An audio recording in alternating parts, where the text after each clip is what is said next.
Alright guys, welcome back to the channel. So we have to talk about Spider-Man 2 and the rocky release that this game has had. And let's look at the reasons, because, some people are looking at these numbers and of course they look pretty bad, right? I mean, Spider-Man 2, the concurrent peak players, the game released yesterday, and only 18,000 people are playing the game simultaneously. That was the peak, and as you can see here, the reviews are pretty bad. And why are they bad? Well, people are really pissed because the system requirements for the game are extremely high, and apparently the game is just not that well optimized. I'm very sorry, but that's the truth. I mean, look at this system requirements. This is just insanity. So with ray tracing off, remember this is a PS5 game, right? A PS5 game, and you need to play on high a GeForce RTX 370 to play it on high. Plus you have to have a storage of 140,000 gigabytes. Guys, that is insanity. I mean, what the hell are we looking at here? This is crazy. Right now, of course you would say, well, that's normal, that's expected. Is it now expected? Because remember that the PlayStation 5 is actually weaker than the RTX 370, right? I mean, of course I know it's on high settings, but let's go to the ray tracing, and ray tracing is just like insanity. So for example, to play on ray tracing high, you need an RTX 470, which is just crazy. And then if you want to go to very high, 480, and then 490 for the ultimate ray tracing. Now, that's really high requirements for a PlayStation 5 game which was ported, and the reviews are out there. Now I'm sure people are going to tell you that you don't have to play the game on RTX. Of course you don't have to play the game on RTX. That's completely your choice of 100%, right? But the game, as you can see here, is not that popular. I mean, that's the problem, right? So let's look at the reviews and let's see what people have to say about this game. Let's look at this. Hold off on buying until they get a couple of stabilization patches out, because holy hell, to say this is a rough is an understatement. Lightning doesn't load in some cutscenes, those same scenes run at second per frame, audio desync issues up the wazoo, freezing, shuttering, and just about every other performance issue I can think of. I'm going to get a refund now because frankly there's other stuff I could use $70 right now. Bad performance, no big wheel, refund it. Too many technical problems, I will change my review if they are fixed. Until then, I do not recommend, right? Not sure what happened, but my RTX 490 run like crap with boogie animations and graphics. Look at this one, this person here. No wonder they did zero advertising on the PC port, crashing every 10 minutes. Big disappointment. A problem has occurred with your display driver. This can be caused by out-of-date drivers using game settings higher than your GPU can handle, an overheating GPU, or an error with the game. Please try updating your graphics card. My PC, NVIDIA RTX 490, latest driver. I mean, come on, man, come on, this is a joke, right? We have another here. Quickest game I have ever negatively reviewed. The Marvel Spider-Man 2 is a great game, don't get me wrong. Play the first two and Miles Morales. Within the first cutscene of the game, there is already visual bugs like Harry and Norman Osborn's eye bugging out. Minor FPS shuttering, but very noticeable. Already got a headless Peter and a levitating principal within the opening of the game. I would recommend you guys buy the game when they have fixed, patched the bugs and visual issues, but it is definitely a recommended on my list, just not now.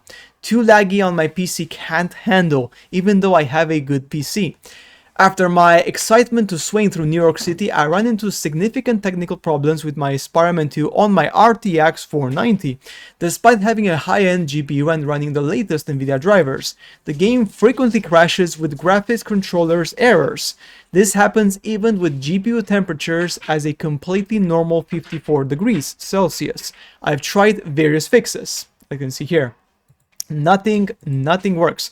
Unfortunately, these issues persist and make the game nearly unplayable. When it does work, the game and visuals are stunning, but the constant crashing makes it impossible to enjoy the experience. It's particularly frustrating given that my system exceeds the recommended specifications by a considerable amount. Until these technical issues are patched, I cannot recommend the game, especially at full price. Wait for stability updates before purchasing. So these people are releasing this game at $70 on PC, and it is absolutely a nightmare. I mean, come on. I mean, look at this. This cannot be a coincidence. I know there's lots of, Spider-Man 2 defenders out there, people who want to defend it to death. I know the game is good. I played the game on PlayStation 5. It was a good game, but guys, on PC, I mean, come on. This is ridiculous, right?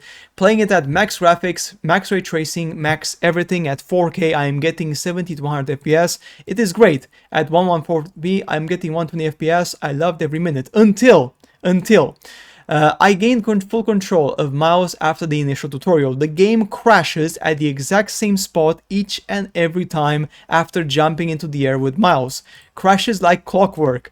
Will they fix it? I imagine. However, $60 for a game that crashes this reliably is unacceptable. As always, I would change my review if the game is fixed. So yeah, I mean, it's just crazy because people are just not having it.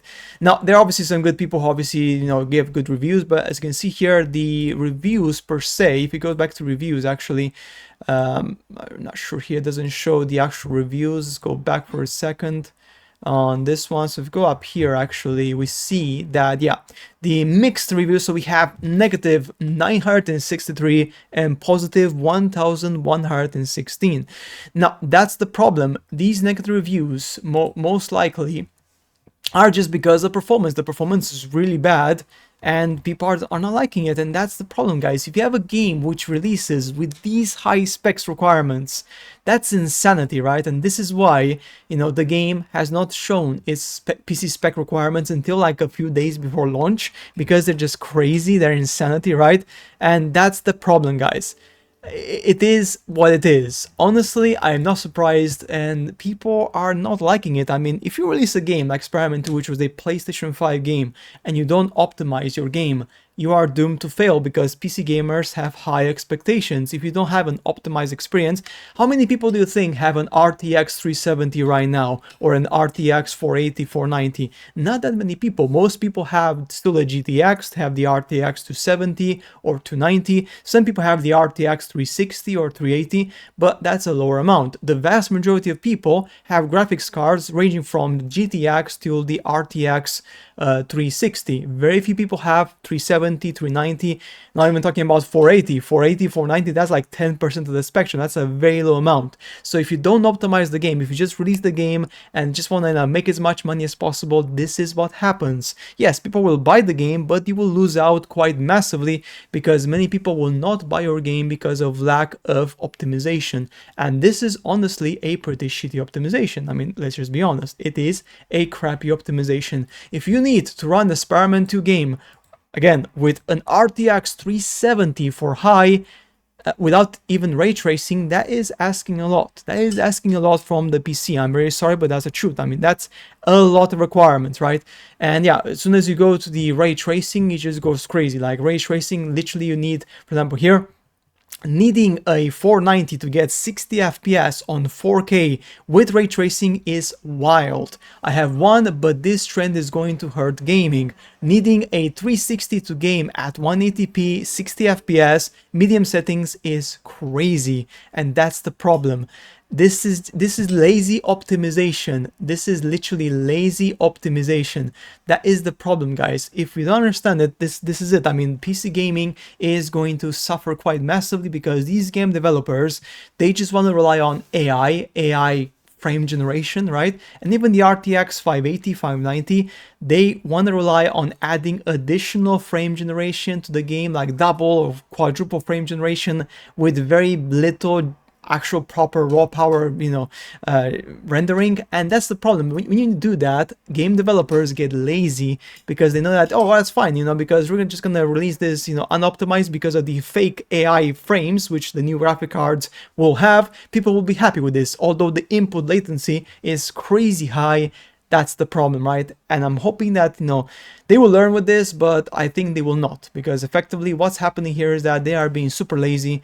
But at some point, if they don't sell, if they don't make sales, I'm sure that Sony will finally turn around and say, okay, so basically when we release a port from a PlayStation game, we need to make sure that we spend enough time optimizing the game and not just literally sending all of the data, all of the textures and everything onto PC without optimization, because that is just going to ruin the game. I mean, when the game is released for the PlayStation 5, you guys don't know this, but they do a ton of optimization. The optimization process for PlayStation 5 games from Sony takes a hell of a lot of time, because to achieve that 60 FPS in a game with even a bit of ray tracing, it takes a lot of effort, right? So they don't want to do that on PC. They're lazy because they just want to use the frame generation, the RTX magic, effectively. But then we get this, and people are just definitely, guys, not happy by any long stretch, and this has proven to be the case. Anyway, guys, that's it for today's video. As always, see you later in the next one.